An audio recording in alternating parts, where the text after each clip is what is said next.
If you want to see how I decorate with Blue and White Chinoiserie, please keep watching.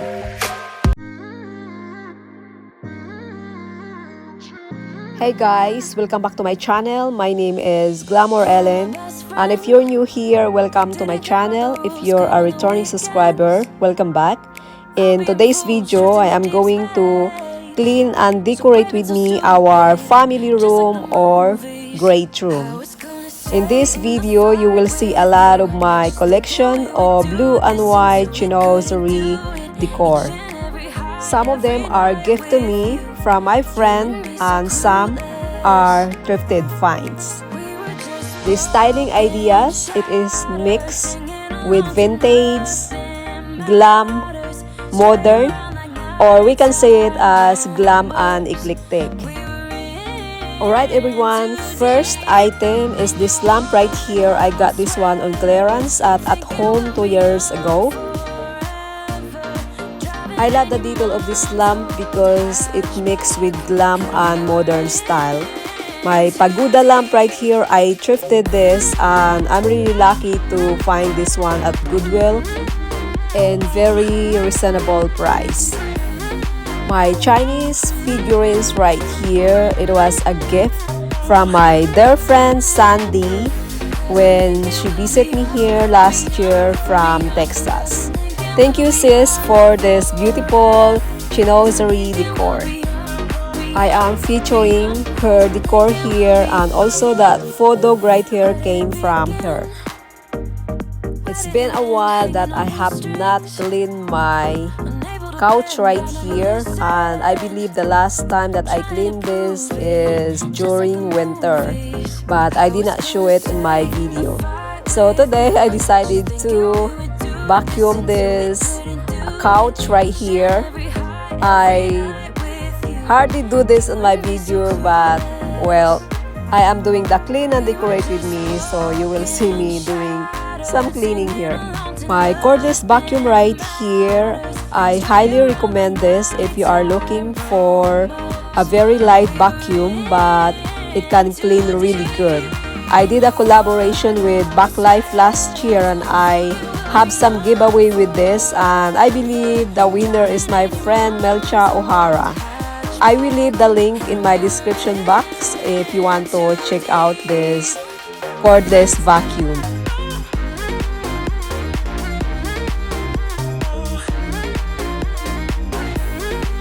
I bought this pillow covers right here 5 months ago from Facebook Marketplace and 2 of them I only paid $7 on it. It is perfect for fall or all year round and I really love the detail of stripe and also a faux leather in the middle. And it matches perfectly with my abstract wall art.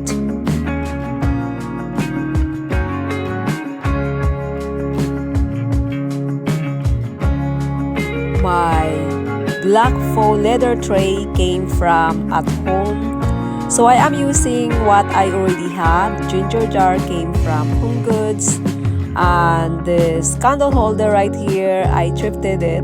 It was to be black, but I painted it in brass.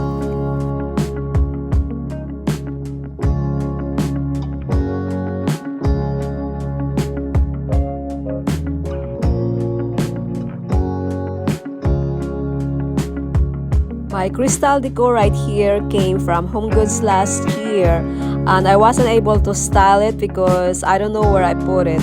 But when I was organizing my garage, I find it in one of my storage boxes.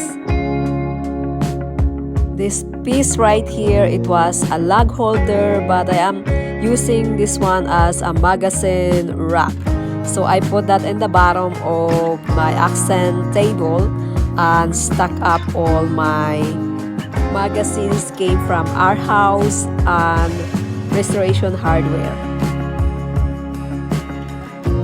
I did DIY this book right here. Actually, this one is a wrapping paper, but I love the floral detail on it with the accent of blue and white. My box came from Home Goods. So all the decor that you've seen here in my bookshelves, I already have. Some of them came from Home Goods, Ross, Amazon, and thrift store. This blue and white picture right here came from Ross.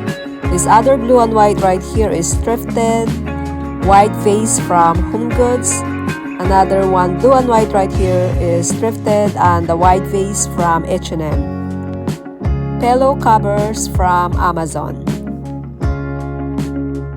My blue and white big ginger jar right here came from Tuesday Morning, and I was very surprised that it's only $59.99, and that was last year. Candle holder is thrifted. Lantern from Home Goods. Welcome to our family room, showcasing my Blue and White Chinoiserie collection. And to all Blue and White Chinoiserie lovers, I hope this video inspires you and I hope you like it.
If you like this video today, I hope you consider subscribing to my channel. Hit the bell twice so every time I upload videos, you will be notified. And please don't forget to follow me on Instagram. My handle name is Glamour Ellen.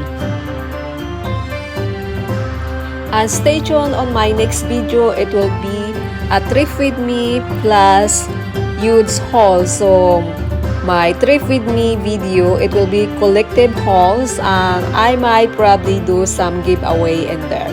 So I hope you are going to watch that video. Alright everyone, thank you so much for watching, and I will see you in the next video. Bye bye, be safe.